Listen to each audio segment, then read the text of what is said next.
how do you guys feel, man, with the way the industry is going? Right now, a lot of the record labels, man, are on the streaming companies, right? Hmm. You really don't make money from streaming, right? What do you foresee, in your opinion, how artists are going to be able to make money? Like, what do artists need to focus on how to make money? Is it the merch? Is it building their own fan base so they have super fans? And talking about the major labels, they are still trying to get money by owning these streaming companies. Do you foresee any of that ever changing? I think You go first, Dan. Bula, you go first. I'll come behind you. Okay, I think honestly, man, see, right now, rappers come a dime a dozen. Actually, it's probably more than that. They probably come a penny a dozen, bro. And Hmm. anybody can put out music whenever they want to put out music. Mm-hmm. And the record labels have figured out a way to literally cap you. If you're not signed with a major record label or a major independent, you're going to be capped. Mm-hmm. I don't care Hmm. how many bots you use, what technology you use.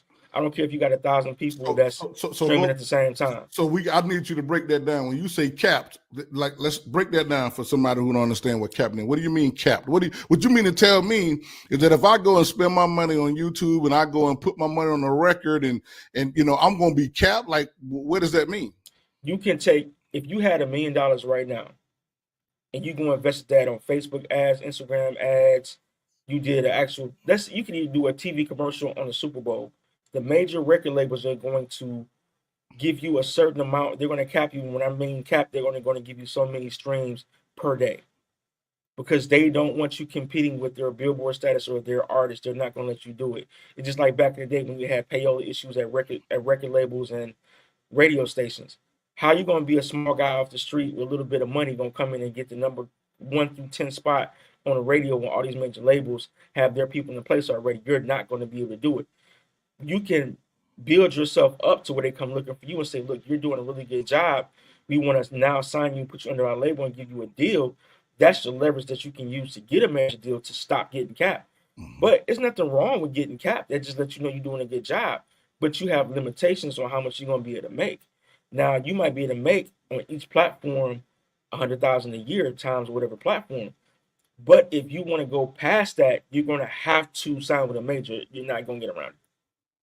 Hmm. Go ahead, Dayon. I think the main ingredients to for artists to get their money. Obviously, is merch. Merch is a big deal. You got to have all kind of like supplies when you're doing these shows and stuff like that, and just creating that cult following, man. A lot of people you got to kind of get your own like circle.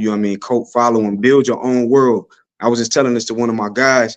He's so worried about family and friends not streaming and stuff. I'm like, bro, first and foremost, you're not doing it for. You got to remember, they don't worry about your cousins and sisters and brothers them streaming. If they stream, cool. You got the world to reach. You know what I mean?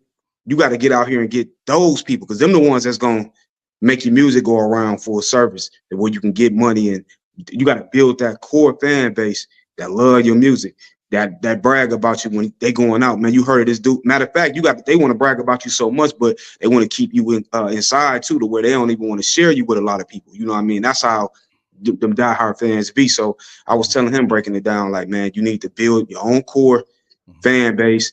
Worry about that. Just kind of capitalizing off of that and just building a nucleus of people that bring them into your world. Build your own world. So that's what I would advise artists to do. And once you build that little world of people that, you know what I mean, that love your music, that's going to speak for itself. You're going to begin to create revenue, generate money that you ain't going to have to go nowhere else because everybody going to be stuck to you. You ain't really got to go outside of the box. You can make so much money within those that little clique that you have, and then you good. You know what I mean? That's how I feel like, you know what I mean, you should do it and not worry about so many people trying to go for the gusto. But like I said, merch, building your own nucleus, fans that love you. And I think that's the way to go. You know what I mean? Don't try to go too big. You know what I mean? Don't limit yourself, but don't try to go too big. Just keep it to a small, you know what I mean, standard, and you're going to be good.